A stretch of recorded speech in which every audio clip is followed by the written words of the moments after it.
El asesino en serie racista Joseph Paul Franklin ha sido ejecutado. ¿Qué pasa por la mente de un asesino cuando sabe que el reloj está corriendo hacia su último aliento? ¿Sentía remordimiento por los brutales asesinatos que cometió? ¿O era el miedo a la muerte lo único que lo consumía? Joseph Paul Franklin, el asesino en serie racista más temido de Estados Unidos, se despertó el 19 de noviembre de 2013, sabiendo que le quedaban menos de 24 horas de vida. Tras décadas en el corredor de la muerte, su tiempo finalmente se había acabado. Pero lo que ocurrió en esas últimas horas no fue lo que nadie esperaba. En una visita impactante, una confesión final y un giro inesperado, en el último momento, que casi detuvo su ejecución. Este es el inquietante último día de Joseph Paul Franklin. Joseph Paul Franklin no comenzó como un asesino. De hecho, durante gran parte de su juventud, no era más que otro joven problemático que intentaba encontrar su lugar en el mundo. Pero en algún momento, esa oscuridad creció, y cuando llegó a los 20 años, su nombre se convirtió en sinónimo de terror y odio. Nacido el 13 de abril de 1950 en Mobile, Alabama, Franklin se crió en un hogar turbulento. Su padre, hombre profundamente religioso, y su madre, que luchaba con problemas de salud mental, crearon un ambiente familiar caótico. El padre de Franklin era estricto, y la familia se mudaba con frecuencia, lo que le aisló y le impidió formar amistades estables. Cuando llegó a la adolescencia, Franklin había desarrollado un fuerte sentimiento de alienación y comenzó a adoptar opiniones extremistas. En su primera etapa adulta, Franklin se obsesionó con la idea de la pureza racial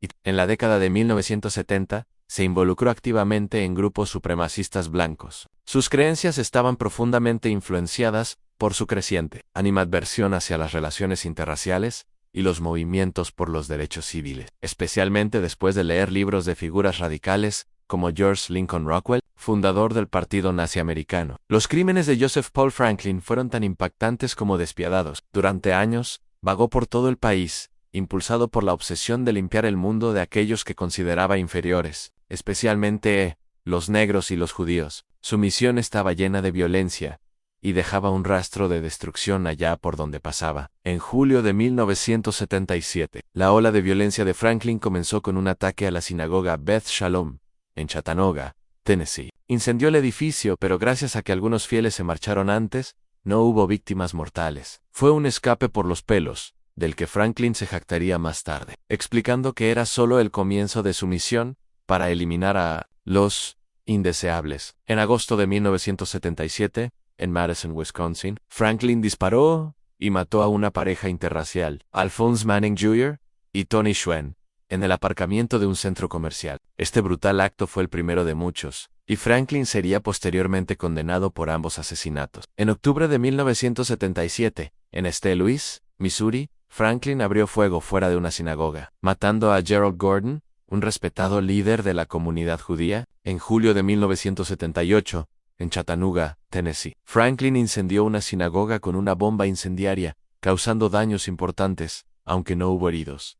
El mensaje de terror era claro. El 6 de marzo de 1978, en Oklahoma, disparó y mató a un hombre negro y a su novia blanca mientras cruzaban un aparcamiento. Las víctimas fueron elegidas únicamente por ser una pareja interracial. Horas más tarde, Franklin llevó a cabo otro ataque con francotirador contra otra pareja interracial, matando al hombre en el acto. En 1979, el gerente de Taco Bell, Harold Masiver, un hombre negro, fue asesinado a tiros a través de una ventana desde una distancia de 150 yardas en Doroville, Georgia. Franklin confesó, pero no fue juzgado ni condenado por este crimen. Franklin dijo que McKeever estaba en estrecho contacto con mujeres blancas, por lo que lo asesinó. De nuevo en agosto, Franklin disparó a Raymond Taylor. Estaba sentado en un restaurante Burger King en Falls Church, Virginia. En 1980, Franklin confesó haber disparado e herido gravemente al activista de los derechos civiles y presidente de la Liga Urbana,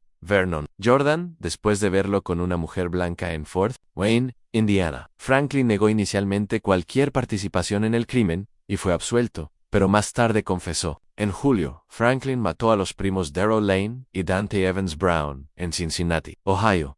Mientras esperaba en un paso elevado para disparar a una pareja mixta, disparó a los chicos, un crimen que más tarde confesó. Fue condenado en 1998 y recibió 2 cadenas perpetuas por estos asesinatos. Franklin disparó y mató a Arthur Smothers y Kathleen Mikula con un rifle de alta potencia en 1980, mientras la pareja cruzaba el puente de Washington Street en Johnstown, Pensilvania. Smothers era negro y Mikula era blanca. Asesinato. Franklin se escondió en una ladera boscosa, con vistas al centro de Johnstown, y esperó a que sus posibles víctimas entraran en su campo de visión. Nunca fue detenido por estos asesinatos, pero los confesó durante una entrevista en la cárcel después de ser detenido. En total, Joseph Paul Franklin confesó más de 20 asesinatos en todo el país. Consideraba cada asesinato como parte de una misión de limpieza racial, fría, calculada y sin piedad. Durante años, Joseph Paul Franklin logró evadir la ley, pero su eventual captura sería tanto un golpe de suerte para las fuerzas del orden, como un capítulo oscuro en su historia criminal. Franklin fue arrestado en 1980, después de intentar robar una tienda en Missouri, aunque no por los asesinatos que había cometido. Este arresto condujo al eventual desenlace de su serie de crímenes. Durante su estancia en prisión, su ficha policial se difundió ampliamente y las tendencias violentas de Franklin comenzaron a salir a la luz de forma más abierta. No fue hasta 1985, después de que Franklin fuera vinculado a la serie de asesinatos mediante pruebas balísticas y testimonios de testigos, que las autoridades pudieron relacionarlo definitivamente con su ola de asesinatos. En 1985, el reinado de terror de Franklin había llegado a su fin. Su juicio revelaría todo el alcance de su odio y sus crímenes. En 1985, Franklin fue condenado por el asesinato de al menos 8 personas, aunque se cree que mató a más.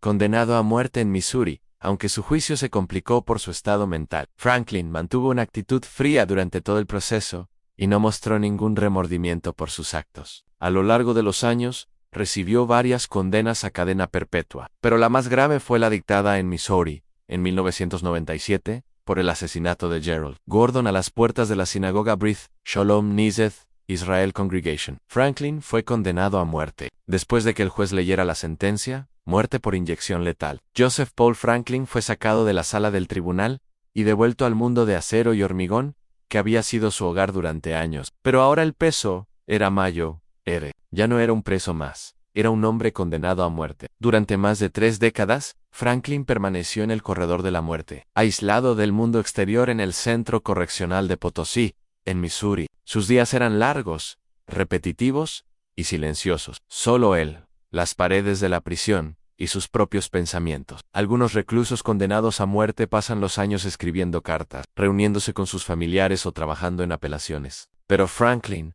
era diferente. Presentó innumerables demandas en las que impugnaba todo, desde las condiciones de su reclusión hasta los propios métodos de ejecución. Incluso demandó al Departamento Correccional de Missouri, alegando que la inyección letal era un castigo cruel e inusual, a pesar de ser el mismo sistema que le ofrecía una muerte mucho más pacífica que la violencia que le había infligido. A veces hacía extrañas declaraciones públicas. Afirmaba que había encontrado a Dios en la cárcel. Decía que había renunciado a sus creencias racistas, al mismo odio que le había llevado a asesinar a tantas personas inocentes. Pero para las familias de sus víctimas, esas palabras sonaban huecas. Ninguna disculpa podía devolverles a sus seres queridos. Ninguna confesión podía borrar el miedo que había causado. Dentro de su pequeña celda sin ventanas, los días se confundían, los años se alargaban, se presentaron y se denegaron, una apelación tras otra. La esperanza se desvaneció con cada carta, cada cita en el tribunal,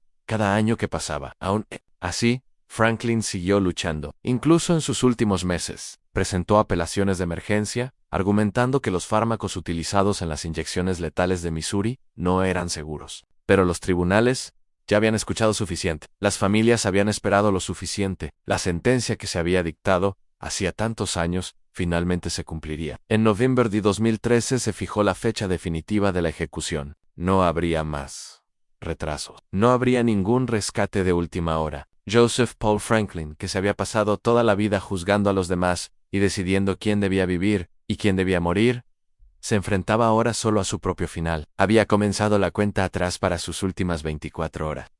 De noviembre de 2013. El reloj comenzó a correr en el último día de vida de Joseph Paul Franklin. En menos de 24 horas, estaría muerto. A las 6 en punto. Cuando la primera luz gris de la mañana se deslizó sobre el centro correccional Posey, una puerta de acero se abrió con un estruendo. Joseph Paul Franklin abrió los ojos a su último amanecer, un amanecer que nunca volvería. Averán permaneció inmóvil durante un momento, sin estremecerse, sin pánico, solo con una mirada larga y fría fija en el techo que tenía encima. La misma pintura agrietada, las mismas paredes frías, solo que hoy no eran solo paredes. Eran lo último que vería de este mundo. Los guardias de la prisión se acercaron, alertas y serios. Franklin fue oficialmente puesto bajo vigilancia de muerte, la supervisión más intensa y asfixiante que un hombre puede soportar. Dos se apostaron justo fuera de su puerta, mirando hacia adentro en todo momento.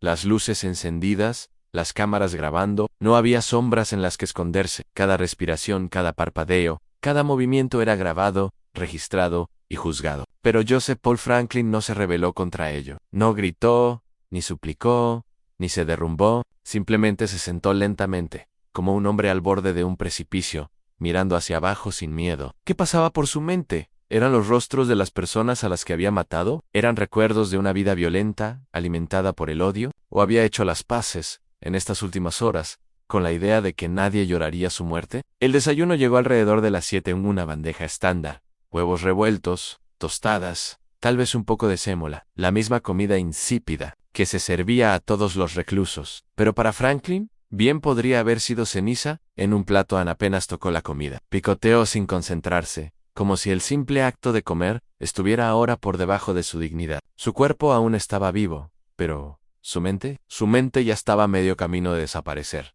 Esa mañana no recibió visitas, ni familia, ni amigos, ni un alma del mundo exterior quería despedirse de él, y Franklin tampoco pidió que vinieran. Pasó esas tranquilas horas de la mañana solo, encerrado en una tumba de hormigón que él mismo se había construido. Pero mientras Franklin permanecía sentado tras los barrotes, frío y tranquilo, fuera de los muros de la prisión se estaba gestando una tormenta. Se avecinaba un movimiento legal inesperado que sumiría su último día en el caos. A medida que se acercaba el mediodía en el centro correccional Posey, las paredes parecían cerrarse cada vez más alrededor de Joseph Paul Franklin. Cada tic del reloj era ahora una cuenta atrás, no solo para la muerte, sino para el juicio. Franklin seguía inquietantemente tranquilo, no mostraba signos externos de miedo, ni suplicaba clemencia. No tenía visitas programadas, ni familia, ni consejeros espirituales de última hora, solo los guardias y la fría maquinaria del sistema judicial que lo rodeaba. El almuerzo se sirvió alrededor del mediodía, otra bandeja básica de la prisión, igual que cualquier otro día. Pero esta comida era diferente. Era la comida de un hombre condenado a muerte. Y sin embargo Franklin apenas comió. Empujaba la comida, distraído, casi ajeno a la realidad que se cerraba a su alrededor. ¿Qué pasaba por su mente? ¿Estaba reviviendo las retorcidas ideologías que lo llevaron a asesinar a personas inocentes? Entonces, justo cuando parecía que el camino hacia la muerte estaba despejado, se desató el caos. Alrededor de las 2:00 de la tarde, se conoció la noticia. Un juez federal había suspendido la ejecución, cuestionando el uso de los fármacos letales de Missouri. Se ordenó una suspensión temporal de la ejecución. Durante unas horas surrealistas, el destino de Franklin quedó en el limbo.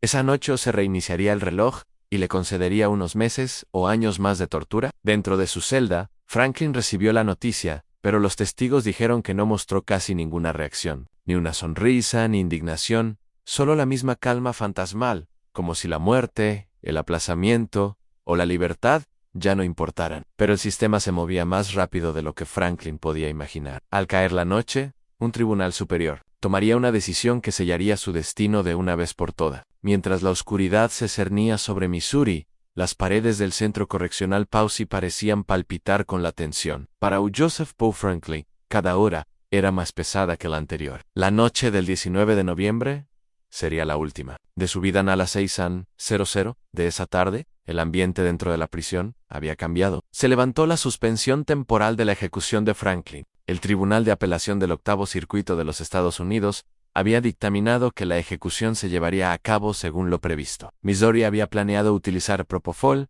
el anestésico quirúrgico que se hizo famoso por la muerte de la estrella del pop Michael Jackson, pero Nixon revocó esa decisión tras ser advertido de que la Unión Europea, cuyos miembros prohíben la pena capital, podría detener los envíos del fármaco, lo que provocaría una escasez para fines médicos. Missouri y otros estados que llevan a cabo ejecuciones han tenido que buscar nuevos fármacos, después de que los fabricantes europeos prohibieran a las prisiones estadounidenses utilizarlos en las ejecuciones. Cuando Franklin se enteró de la noticia, no hubo ninguna reacción visible, ni pánico, solo la misma calma inquietante. La mirada de un hombre que había aceptado que su tiempo había llegado.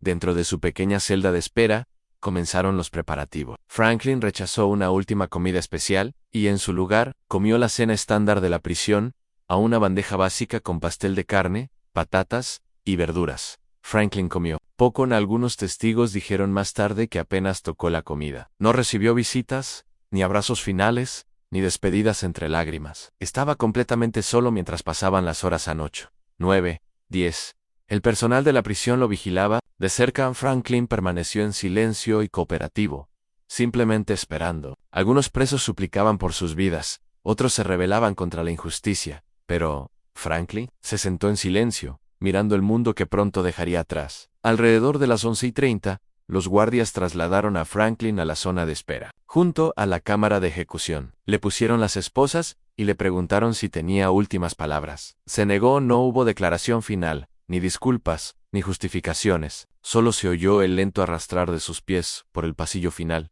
Un hombre muerto caminando hacia la fría mesa metálica donde se desarrollaría el último acto. Cuando el reloj marcó la medianoche del 20 de noviembre, el tiempo se convirtió en una presencia viva y palpable dentro del Centro Correccional de Potosí. Cada segundo resonaba más fuerte que el anterior. A Joseph Paul Franklin le quedaban menos de 6 horas de vida. Yacía sobre el fino colchón de la celda de espera, sabiendo que no vería el amanecer. No había ningún consejero religioso a su lado, ni familiares mirando desde detrás del cristal, solo la fría compañía de los guardias, el personal médico y el tic-tac de las manecillas de la muerte. Hacia las 5:30 de la mañana, comenzaron los últimos preparativos. Franklin fue escoltado a la cámara de ejecución, una sala estéril, iluminada con luces fluorescentes y diseñada para un único y sombrío propósito. Había llegado la hora. Vestido con un sencillo uniforme de preso, Franklin fue conducido en silencio por el pasillo hasta la cámara de ejecución del Centro Correccional Potosí de Missouri. Los testigos observaban desde detrás de un cristal como Franklin, con gafas de montura negra y el largo cabello cuidadosamente recogido detrás de las orejas, era atado a la camilla. Cuando le preguntaron si tenía últimas palabras, Franklin se limitó a mirar al frente. Prefirió el silencio a cualquier declaración. Final no pronunció ni una sola palabra. A las 6:07 alto en punto, comenzó la ejecución. Por primera vez en la historia de Missouri, se inyectó en las venas de Franklin un solo fármaco, 5 gramos de pentobarbital, en lugar del cóctel habitual de 3 fármacos. Los testigos de Associated Press observaron atentamente. Franklin parpadeó varias veces, respiró con dificultad, tragó saliva con fuerza, y luego su pecho comenzó a ralentizarse. Respiró con dificultad unas cuantas veces más desesperadamente, y luego simplemente dejó de respirar. A las 6:17 alto se le declaró oficialmente muerto. Los guardias cerraron las cortinas mientras el personal médico comprobaba su pulso. Así, sin más, un hombre que había pasado su vida tratando de destruir a otros, finalmente había desaparecido. El gobernador de Missouri, Jay Nixon, emitió más tarde un comunicado. Los cobardes y calculados disparos frente a una sinagoga de la zona de San Luis forman parte del largo historial de asesinatos y otros actos de extrema violencia cometidos por Joseph Paul Franklin en todo el país, alimentados por el odio religioso y racial. No hubo disturbios ni multitudes, ni últimas palabras de odio. Solo una habitación silenciosa y vacía, y el cierre de uno de los capítulos más oscuros de Estados Unidos. Sus víctimas se perdieron para siempre, y el odio que sembró durante su vida aún resuena en los rincones más oscuros del mundo. Aunque la ejecución de Franklin puso fin a su terror, no borró las cicatrices que dejó atrás. Pero quizás lo más inquietante del legado de Franklin es esto. En sus últimas horas, no mostró remordimiento, ni un cambio de opinión de última hora, ni reconocimiento por las vidas que destruyó o el odio que alimentó. Su muerte no supuso un cierre, ni el perdón. Fue simplemente el capítulo final de una vida construida sobre la violencia y el miedo. Sin embargo, la pregunta sigue en el aire. ¿Se hizo realmente justicia? Su ejecución puede haber silenciado a un hombre, pero solo ha avivado el debate en torno a la pena de muerte. Para algunos, la muerte de Franklin se había retrasado demasiado. Para otros, plantea cuestiones más profundas sobre la responsabilidad, la redención y el precio de la venganza. Al reflexionar sobre los últimos momentos de Franklin, nos quedamos con una verdad escalofriante: en un mundo alimentado por el odio, siempre habrá otro Joseph Paul Franklin acechando en las sombras, esperando dejar su huella. Así que su muerte puede haber puesto fin a su reinado de terror, pero sigue siendo un sombrío recordatorio de la necesidad de estar alerta contra las fuerzas de la intolerancia y la división. Gracias por vernos. Si esta historia te ha parecido reveladora, dale al botón de me gusta, suscríbete para ver más análisis en profundidad sobre crímenes reales y deja tus opiniones en los comentarios. ¿Crees que se ha hecho justicia? Hablemos de ello.